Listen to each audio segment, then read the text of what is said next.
This is Mastering Mathematics with your teacher, Karen Weston. Good evening, Antigua, Barbuda. Welcome again to this new series for the year 2014 to 2015. Mastering Mathematics is indeed back. Yes, no, we weren't going to leave you void. But of course, as the technology goes, things happen at time.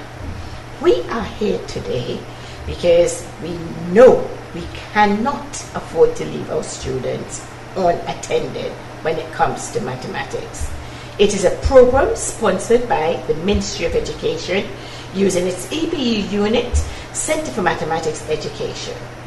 And we aim to make certain that mathematics becomes a doorstep, a bedroom experience. Last term, yes, we're all beating our chests and we're clapping our hands and we're saying, well done, because some of our students did exceptionally well and some of our schools too.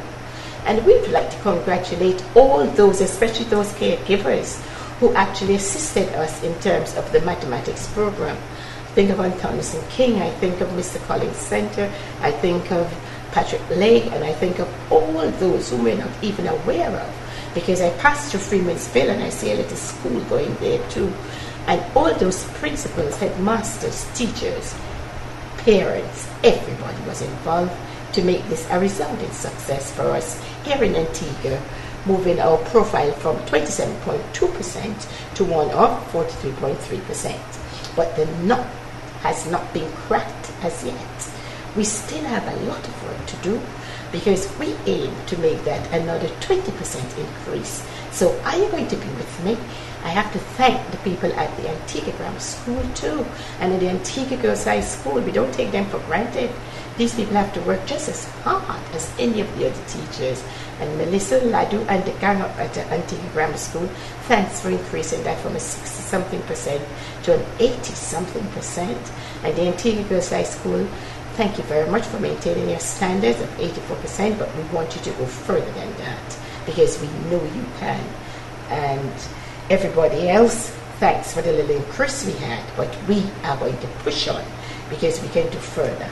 And Barbuda, I have my program planned that we too are going to come on board and to show that in Barbuda we can indeed pass the CXC mathematics. Today, what are we going to be doing? How are we going to start? Well, we have spent a whole year and we have spent longer than that giving you the basics for mathematics. So what have I been doing? I've been keeping my ears to the ground and I have been peeping and talking with students, and I know in many of our schools they're starting with this topic, matrices. So for us at home and for us who think that we're outside of a classroom learning situation but will in fact come back to learn the mathematics, we are going to start with the topic matrices. So that is where we're starting today. I hope you have your books, your pencils and everything, because we are going to work you through and walk you through this operation to show you that this is a topic that everybody can master. Yes, we are not going to start small, we are going to start big. Matrices gives us some of our points for our 15 marks question in the CXA exam. And yes, without any apology, I am teaching to an examination-based syllabus and preparing students for examination. We know there are different strategies in terms of teaching mathematics, but right now we are going to get you through that examination that you need to pass. So we start with our matrices. And of course, every time we do something, we start with our definition. So our definition would bring us in, and I was going to write a short on form for it, but let me just write definition, because I know my students are listening and my little ones are also with us too.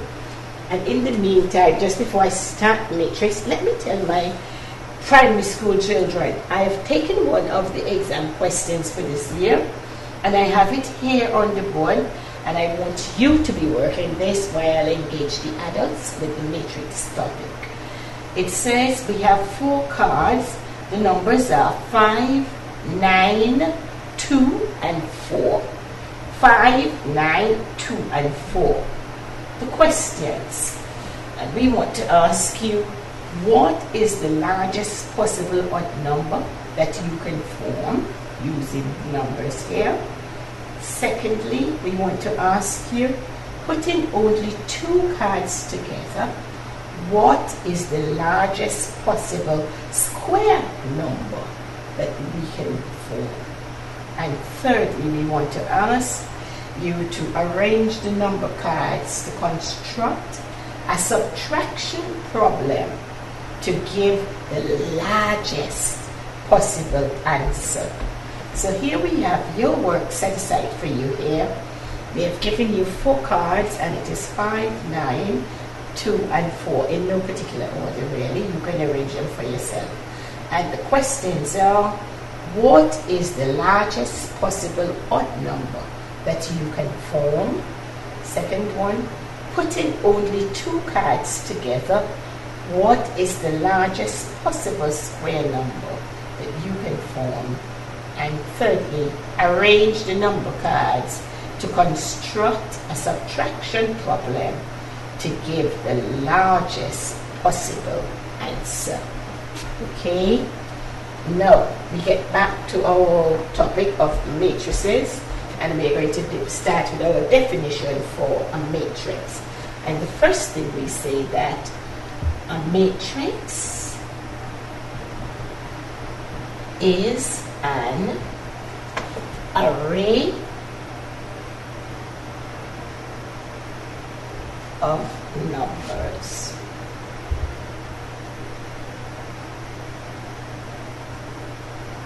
And usually, generally, these numbers are enclosed in square or curved brackets. So for example, anytime you see something like this,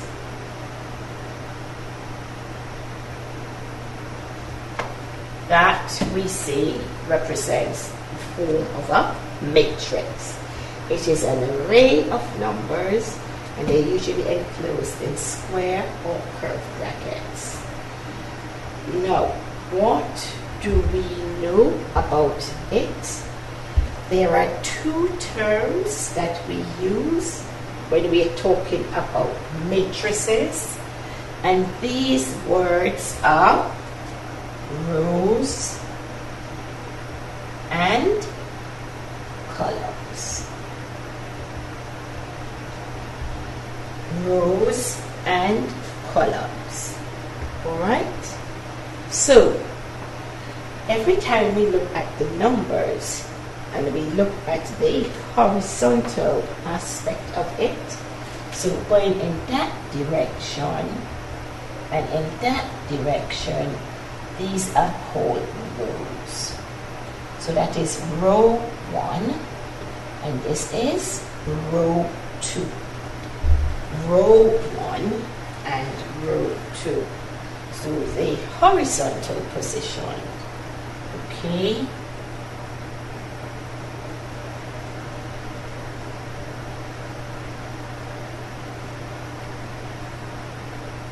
Represents our rows.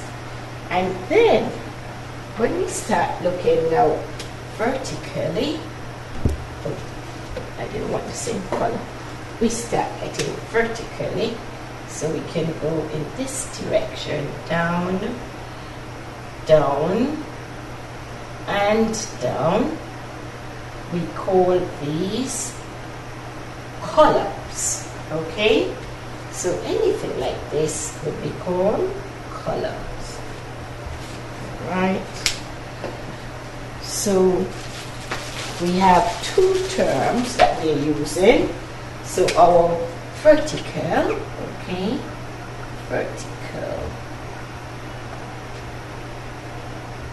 positions gives us our columns. So we have like this, alright, like that. So we're coming down. And it stands for these things that we would have seen on buildings. So you say you're doing a column, alright? That's the same aspect in which we're thinking. So we talk about rows and columns. So we start talking about saying we have a matrix and it is an array of numbers, and they're usually enclosed in square brackets, or they can be just looking like this, okay, curved, here I've given you, but it can also be square brackets, and those are called matrix. Anytime we see numbers in that form, we call matrix. Then we know right away, as soon as we're starting to talk about a matrix, two words come to mind, and they are rows and columns. When we start talking about rows and columns, something else comes in, and that is called the order of the matrix. I'm going to send you on a little break now, and when we come back, we're going to say, what do we mean when we start talking about the order of the matrix? So take a little break, settle up yourself. We've given you your definition. You're using your little hands right now, and you're drawing your curve. And we have told you about two words so far, rows and columns. We want them to sink in. So when I reach back, I will tell you about the order of the matrix. Take a little break, and I'll be right back.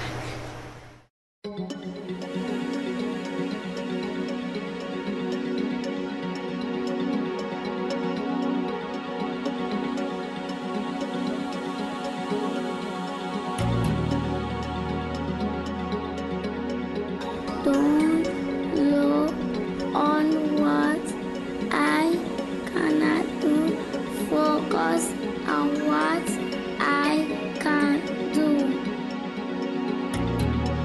I may not say what I do, but I can hear a feeling I strongly.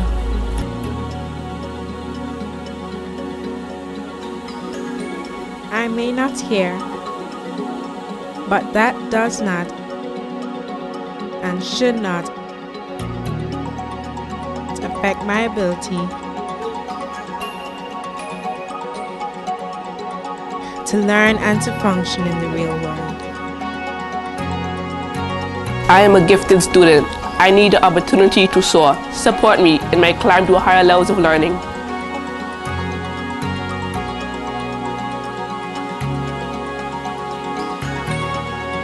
Some of our children have special educational needs. They have a right to an education. So, let us teach them the way that they learn and help them to achieve their full potential.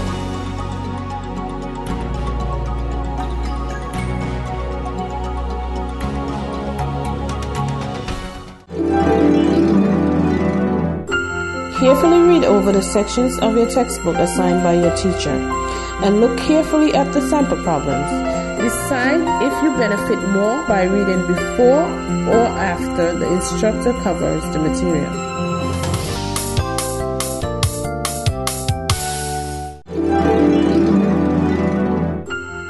Complete all readings and especially homework assignments as soon as possible after they are announced.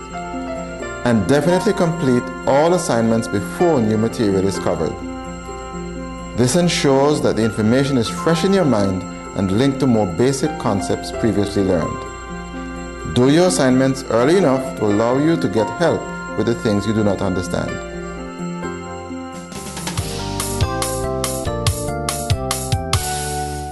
Alright, so you're back and we're ready. Because we're in the largest classroom, smallest classroom, but we are learning, all right? Here we are. So I just told you then that you have your numbers in curved brackets, and we talked about what do we mean by row, the words row and column.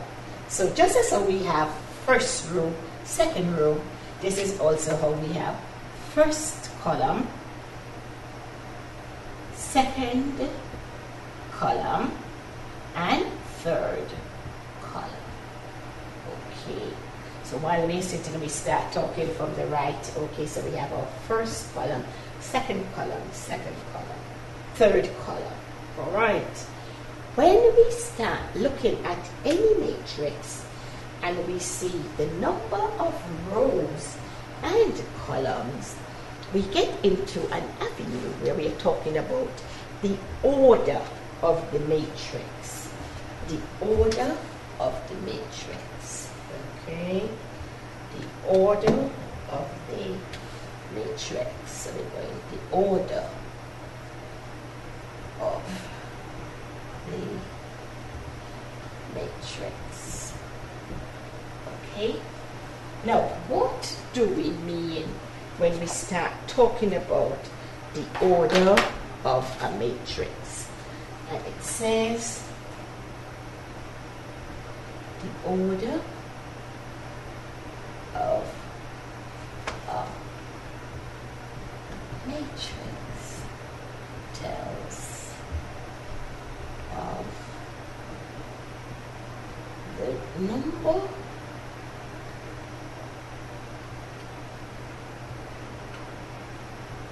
of rows and the number of columns. It is represented. It is represented thus. Okay? So when we start talking about the order of the matrix, we're referring to the number of rows and the number of columns. And we say we write it as a representation that it is saying rows times columns. Okay? Rows times columns. So for example, when I said here that we had 2 rows and 3 columns, we would have been saying it is a 2 by 3 matrix. And the order of this matrix would be 2 by 3. Okay? So the order of this matrix that we used in our example would have been 2 by 3. So our rows times columns gives the order of the matrix. What we saw a while ago was our 2 by 3. And no, it is not multiplied out. It is treated in the same way as you talk about going to the lumberyard and buying a 2 by 2 or a 2 by 3 or a 2 by 1. All right? And it is left like that. So that is what we know about the order of the matrix. And yes, I see the hand of that little guy at the back asking me, why am I learning this topic? Why is it going to be important? And teachers, we have to be prepared to answer those questions. You don't just get in a classroom and say, oh, we're going to teach you matrix because the matrix is what is going to come on the exam paper and it is worth how much maths. And don't expect a little voice to ask, teacher, I'm going to ask you a question. Why are we learning this topic? What is it important for? All right? And you must be prepared to answer these. And so to you, our audience, and to our students, because I know you have your tablets, etc., I want you to Google and to see where in the real world do we use these topics. But for those of us who would say, Miss Wilson, I would never be able to get my hand on one of these, let me say that our matrix, yes, they are used in the world of business, in commerce, and especially in post office where you're sorting letters. So you're putting all your registered letters in one position, all this in another position, and that. And the architects too will tell you that in laying out suburbs, you have flown over New York several times and you have seen, yes, it is all the work of matrices and a matrix that is used. You have been to the supermarket and you have heard them asking you, excuse me, where would I find the baby food? Or where would I find milk? And they have said to you to go to aisle so and so, but it is a matrix, all right? And that is what is at play here. And I expect you to tell me where else you can say that this topic is used.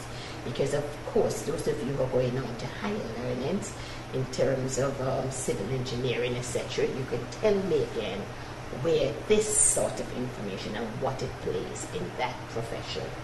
So always remember, teachers, that we have to tell these children exactly why this topic is important. It's not just for the examination paper, it's not just for the books, but really for work and for use in our profession. Okay, so yes, we know the definition of our matrix. We know we're using two words, rows and columns. We know when we're using those two words, we start talking about the order of the matrix. What is that we learn from the order of the matrix? We learn how large it is, how many rows, how many columns. How do we write it? We write it in terms of, yes, just as how we're doing when we're buying our books, etc. So we have our lumbers, etc. We're going to the lumber yard. We have our 2x3. And then we should always be interested to know where and why is this set of knowledge in terms of mathematics important. So this is what we're going to give you as your first lesson in terms of your matrix for today. Tomorrow we let you know that there are several types of matrices, and then we will expect to, having given you those types of matrices, that we will be able to get into the operation of how do we use them, what is the mathematic process involved in actually utilizing this array of numbers that we are calling a matrix. For our students, the primary school students, primary school teachers, we still have a lot of work to do. 59% pass rate is nothing near what I want, okay? As long as you drop below 69%, we have a lot of work to do. And yes, some students, the projects were good, others completely left out the project. And I want to make an appeal to teachers, parents, and to all those who have the governance in terms of projects. That booklet that was sent out to you from the very first time we did projects in the primary school, that was just a guide. The projects are meant to bring out the innovative and creative spirit for our students, and therefore there can be no boundary in terms of anyone telling them, at least from my position as the maths coordinator, saying I want a project on so and so. It has to be within the child's own sphere, the school's own policy, the school's own initiative. What are we going to do for our mathematics project this year? We have several topics that we have been teaching: consumer arithmetic, everything that goes on, statistics, geometry, everything, the little aspect of thing, problem solving, fractions. All I have said, I do not want you to use the project exercise as a remedial source. It is not meant for that. You're not going to say, I'm going to, and then you see a whole theoretical aspect of it coming back again. We want to see something that they're building. We want to see something that's being constructed. We want to see the children telling us what part of the economy will this information be used. Okay? We want to see them interviewing, yes, the doctors. We want to see them interviewing, yes, the garbage collector. Yes, we want to see them interviewing the sports persons, and just finding out for us the way in which mathematics is used in the real world. So please do not tie down the work to say it is the project, it's one of the things in the booklet. Jules, I'm hearing that you're saying that there are 13 aspects and there are 13 things, so you used one of them. Those were just examples. They're not there as any binding thing, cut in stone. So you're not expected to use any of those things. You're expected now to get innovative with the new technology and everything that's coming on. Get your children steamed up and say, what can we do? What's the new project that we can be producing? And that is what we want coming from the primary schools. All right? I'll try to be as around as much as I can to see as many of you as I can. But please, you can always call me 783-6971. 783-6971, and I will answer you. If not, I'll tell you when you can call me. That said, we are now going to send you for your lovely night's rest. Focus on something else. To be back with me again tomorrow when we will continue in our topics, because we are starting the first topic and we are hitting the ground running. People in secondary school, we are starting, because I expect you not to tell me again you didn't get to the second part of the exam paper, so you're right, finished. We expect more passes from you in the examination room. So until tomorrow, right here, yes, I have Jetta as my cameraman.